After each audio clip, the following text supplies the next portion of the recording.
Hey, bienvenue au club. Si toi aussi t'as des émotions extrêmement puissantes qui prennent toute la place à l'intérieur de toi quand elles se manifestent.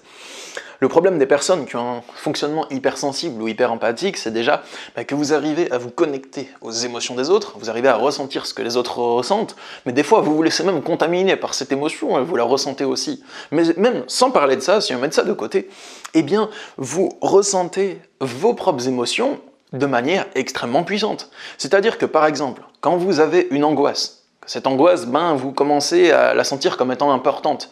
À ce moment-là, l'angoisse, elle prend toute la place à l'intérieur de vous. Vous y pensez tout le temps, vous cogitez tout le temps à ça. Peut-être pas quand vous êtes vraiment en train de vous concentrer sur le travail, mais sinon, les moments où vous faites rien, l'angoisse revient. Et elle prend toute la place à l'intérieur de vous. Comme si c'était un nuage qui envahissait tout l'intérieur de votre être. Et ça, c'est problématique, parce que vous allez vivre par peur, et vous allez prendre des décisions par peur, pour éviter d'affronter l'objet de votre peur. Et ces décisions, elles sont peut-être pas bonnes pour vous. Ou vous allez vivre par colère, et l'esprit de la vengeance, le désir de vengeance, va obscurcir vos pensées. De même que si vous vivez par culpabilité, vous allez en permanence réprimer vos besoins de liberté, parce que vous vous sentez coupable de les satisfaire, et ainsi de suite. Donc, les amis, si vous vous reconnaissez là-dedans, parce que moi aussi, c'est mon fonctionnement, j'ai aussi un fonctionnement hypersensible à ce niveau-là, dans cette vidéo, au lieu de vous donner, 10 clés pour dépasser vos émotions, je vais procéder un peu différemment. Je vais procéder d'une manière un peu originale. Je vais vous expliquer lorsque moi, j'ai une émotion de souffrance qui se manifeste, genre une nouvelle angoisse, tiens, comment je fais pour travailler dessus et quelles sont les étapes que je mets en place du moment où je commence à souffrir jusqu'au moment où j'ai dépassé totalement cette émotion. Donc c'est des choses que j'ai faites pour de nombreuses émotions. Avec ça, j'ai pu dépasser des émotions de colère et de désir de vengeance, de culpabilité, d'angoisse, de jalousie, de tristesse, et j'ai pu dépasser beaucoup d'émotions de souffrance. Donc voici les étapes que moi-même je mets en place pour dépasser mes émotions de souffrance. Et vous pouvez les appliquer aussi, si ça vous inspire. Avant ça, je tiens juste à vous dire que si vous souhaitez entraîner votre esprit avec de la méditation et de la sophrologie, j'ai ma deuxième chaîne YouTube pour ça. Et oui, c'est tout nouveau, mais j'ai converti ma deuxième chaîne YouTube, ça va être une chaîne de pratique, d'entraînement de l'esprit, de méditation, de sophrologie, d'affirmation positive. Donc la chaîne, c'est le Dojo Entraînement de l'Esprit. Il y a le lien dans la description pour vous abonner si ça vous intéresse. Et il y a régulièrement des nouveaux audios, de nouvelles vidéos de méditation guidée, de sophrologie, les plus balèzes que je puisse vous partager.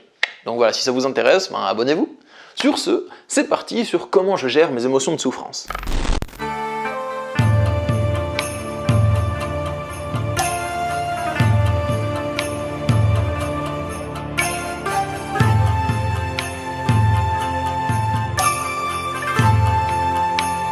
Alors les amis, la première étape quand je souffre, c'est que la souffrance apparaît. Et oui, et souvent elle apparaît et je la remarque pas.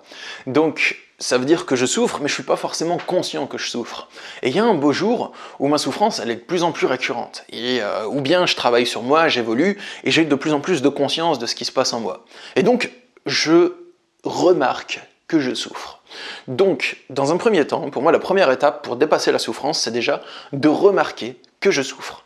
Par souffrance, j'entends pas forcément de souffrance physique, donc là on va parler de la souffrance émotionnelle. Par exemple, des pensées obsessionnelles, par exemple, de l'angoisse, de la culpabilité, de la colère ou de la tristesse, voilà, ou des doutes, ou un sentiment de vide intérieur, ou de manque, ou bref, voilà, tout ce genre de souffrance-là.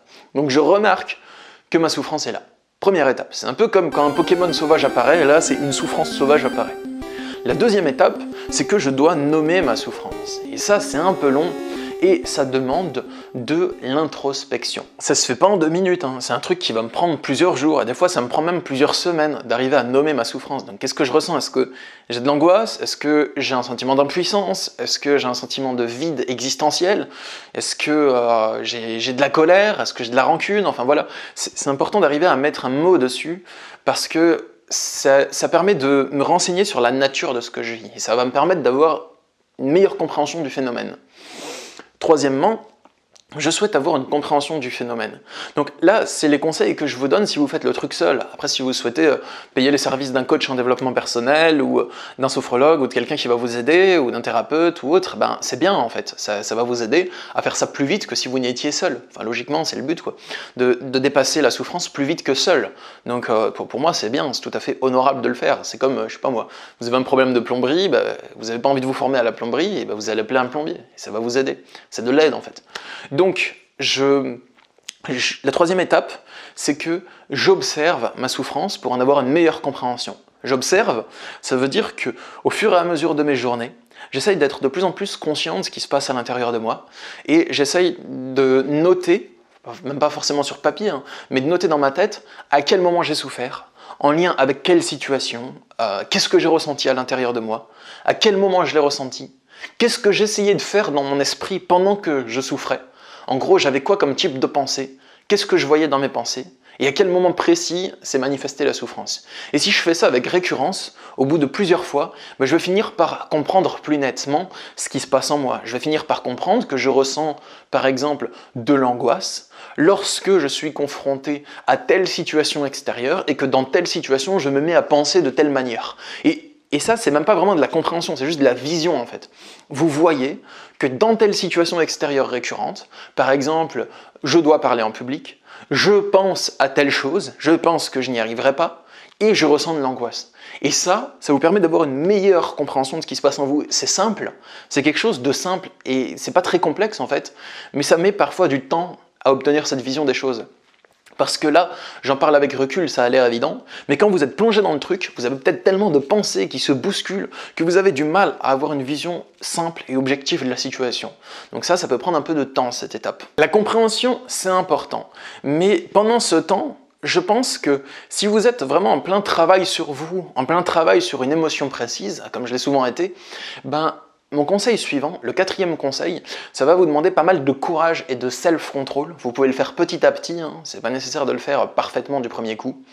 Mais mon conseil, c'est d'affamer la souffrance pour réduire son intensité. Alors, affamer la souffrance, ça veut pas dire que vous avez dépassé le problème, ça veut pas dire que vous y voyez clair, mais vous sentez que la souffrance, elle vous pousse à faire des choses, et même si vous comprenez pas trop ce qui se passe en vous, vous vous dites au moins, pendant les pics de souffrance, je ne vais pas agir par souffrance. Je vais peut-être agir après, quand ça va mieux. Je vais peut-être faire des actions une fois que j'ai l'esprit un peu reposé, que j'arrive à me calmer. Mais par contre, pendant que j'ai la souffrance, je ne vais pas agir. Je vais vous donner une métaphore pour que vous compreniez bien ce que je vous indique comme pratique. Voyez la souffrance comme un monstre affamé.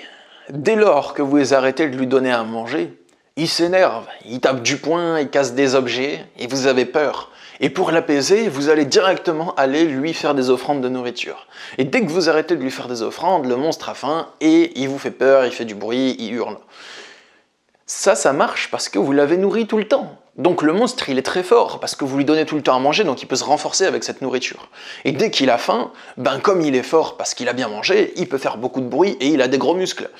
Mais si vous arrêtez de lui donner à manger, ce monstre, au bout d'un moment, sa colère, il va connaître un pic de colère parce qu'il va se retrouver confronté au manque et à la frustration. Donc il va être vraiment très en colère et être très démonstratif et faire très peur.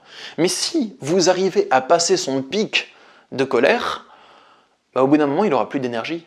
Parce qu'il aura utilisé toute son énergie dans la colère. Et au bout d'un moment, il sera faible parce qu'il n'aura pas mangé depuis longtemps, ses réserves d'énergie commenceront à s'épuiser. Et plus vous allez l'affaiblir, plus sa masse musculaire va fondre, et plus il va devenir petit et maigre. Et donc, au bout d'un moment, vous serez plus fort que le monstre, et vous arriverez à le vaincre. Donc, je pense que pour la souffrance, c'est pareil. Si vous ne faites rien dans le sens de la souffrance, petit à petit, la souffrance, elle va connaître d'abord un pic, en fait, et au bout d'un moment, le pic, il va retomber, et vous allez arriver à reprendre le dessus. Le problème de l'émotion de souffrance, c'est lorsqu'elle prend vraiment toute la place en vous, donc vous avez du mal à y voir clair et à prendre du recul. Mais si elle diminue en intensité, vous allez pouvoir peut-être arriver à vous dissocier d'elle et à vous désidentifier de la souffrance et donc à reprendre peut-être du pouvoir de réflexion dessus. Après, si vous souhaitez des clés précises pour dépasser des souffrances précises, par exemple dépasser la culpabilité, quelles sont les clés psychologiques pour dépasser l'angoisse ou la colère, mais il y a mon livre « Vivre sans souffrir, un manuel de développement personnel avancé ». Donc, il est disponible sur Amazon ou sur mon site internet, et c'est un livre qui vous aide justement à vivre sans souffrir. Donc, j'y donne des clés pour dépasser les différentes souffrances que nous pouvons rencontrer. Culpabilité, angoisse, conflit intérieur, dépression, relations toxiques, gérer son empathie et ainsi de suite. Donc voilà, en tout cas, je l'ai créé pour vous aider pour ça. Et le 5e point clé que je mets en place, c'est 2 choses en parallèle. Donc ce que je mets en place vraiment pour dépasser mon émotion de souffrance quand elle se manifeste, c'est essayer de regagner plus de calme intérieur. Et pour ça, je pratique la méditation. Donc je médite, je prends du temps pour être attentif à ce qui se passe à l'intérieur de moi, pour voir passer mes pensées, pour me concentrer sur mes sensations corporelles, sur mon souffle, pour créer du calme intérieur, même si c'est juste 10 minutes par jour. Et aussi, je m'entraîne à produire des émotions positives dans mon esprit. Je visualise comment je me sentirais une fois que je me sentirais mieux. Qu'est-ce qui se passerait dans mon corps et dans mon esprit une fois que je me sentirais mieux. Et je fais ça tous les jours et petit à petit, ça m'aide à dépasser l'émotion de souffrance et à reprendre la maîtrise de moi-même. Et en parallèle de ça, je tente de me comprendre et d'acquérir plus de compréhension de mes émotions. Les 2 sont importants. Méditer pour s'apaiser et aussi gagner plus de compréhension pour avoir des déblocages.